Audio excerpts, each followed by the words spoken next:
de como você faz esse serviço de chegar até o consultório e oferecer esse tipo de tratamento aí pro nosso paciente.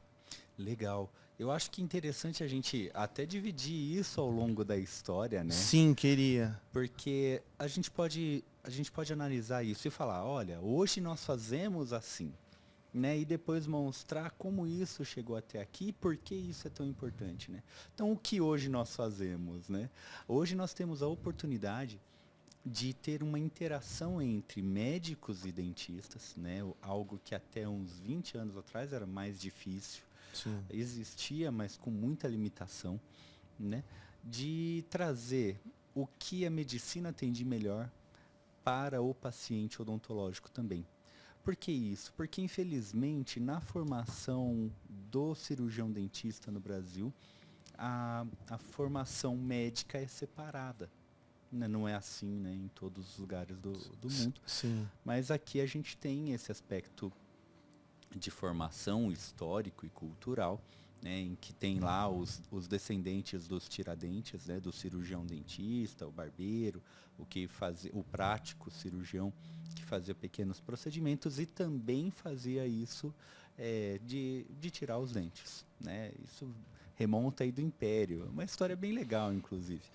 Mas aí, lá no começo do século passado, isso foi dividindo e ficou bem nítida a formação entre médicos, né, e cirurgiões dentistas. De tal forma que, na graduação, o cirurgião dentista acaba não tendo o contato com as possibilidades que a gente pode oferecer para o paciente na medicina. Quer ver uma coisa interessante? Quando a gente pensa em fazer uma endoscopia, né, uma endoscopia, um exame simples, né, e que antigamente, inclusive, era feito sob anestesia local, né, com o paciente acordado. Então, se você parar para pensar que é uma cavidade natural, vai passar uma sonda para ver o estômago, né, e que só tem um lugar lá, que é o palato mole, lá, campainha, né, que se encostar lá atrás vai dar vontade de vomitar.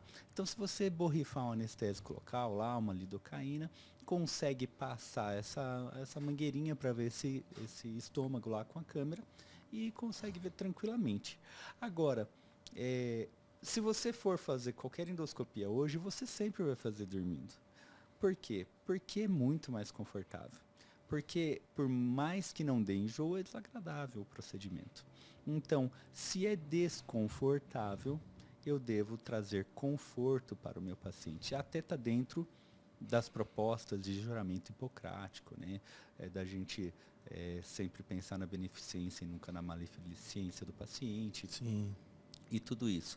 E porque também a gente tem essa alternativa. Aí você pode falar assim, então segundo o que você está dizendo, todos os dentistas são malvadões, né, torturadores, e os médicos são bonzinhos. Não, se a gente for voltar na nossa história da medicina, inclusive, antes, na nossa medicina ocidental, né, na medicina moderna, logo no começo da anestesia, e a gente está falando aí da segunda metade do século XIX, a gente vai ver que havia inclusive uma discussão dentro da academia, dentro das faculdades de medicina, se era lícito ou não anestesiar um paciente, porque tinha inclusive questões de credo, né?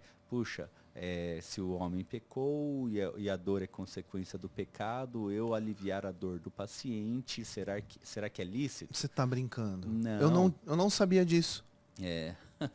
Então, rolou uma série de discussões, assim, né, dizendo que a dor era indissociável do bisturi, até que falar, pera lá, né, se for para advogar e entrar na questão religiosa, eu posso dizer com toda a vaidade possível que o primeiro anestesista da história foi Deus, né? Ele foi lá, fez cair um profundo sono sobre Adão e tirou a costela de Adão para fazer a mulher, né? Então, Olha só, galera, eu não escolhi à toa, tá vendo? Meu Deus do céu, doutor. Continua aí que tá legal esse assunto, hein? Caramba. Pior que é. Então, até durante essa discussão toda acadêmica mesmo, né? que se discutia se o bisturi era indissociável da dor, né, veio quem dissesse assim, olha, Deus ama tanto o homem que quando o homem pecou, ele criou a morfina, né? Tá lá a papoula, né, e o ópio. Então, assim, a gente tem também dentro da história todo um contexto cultural. Isso é importante entender nós somos seres sociais, vivemos dentro de um ambiente cultural e que isso tem um reflexo, inclusive, nos nossos comportamentos. Hoje, 2022, quando a gente pensa em um médico, a gente pensa em alívio de dor. Não foi sempre assim. Antes da história da anestesia, quando pacientes eram diagnosticados com uma doença que era cirúrgica, eles preferiam cometer suicídio do que passar pelo procedimento cirúrgico, né? Olha Caramba. Que loucura, Sim, né? sim. Então, mas hoje, então vamos colocar data nas coisas. 2022, uma pessoa que esteja com dor, ela sabe que se ela procurar um pronto-socorro, ela pode até ser curada ou não naquele momento, mas ela sabe que sem dor ela vai ficar, que vai tirar a dor dela, Exato. né? Então, dor, médico sem dor.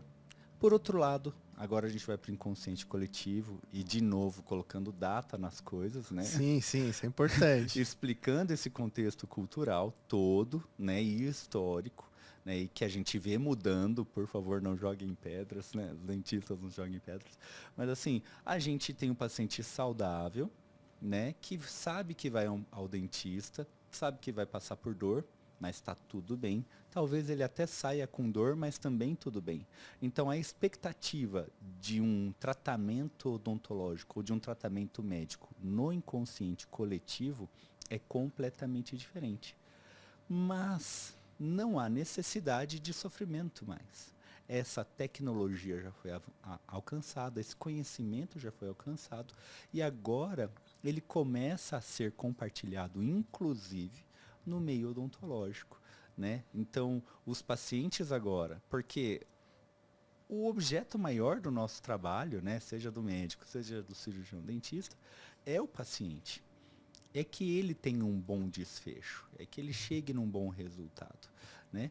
E para isso a gente vai ter mais segurança e mais tranquilidade se esse paciente não experimentar nem dor, nem angústia, nem nada disso.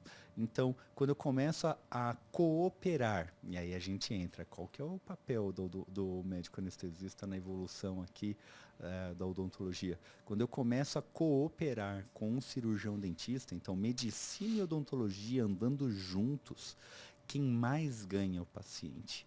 E nós também. Não tenho dúvida.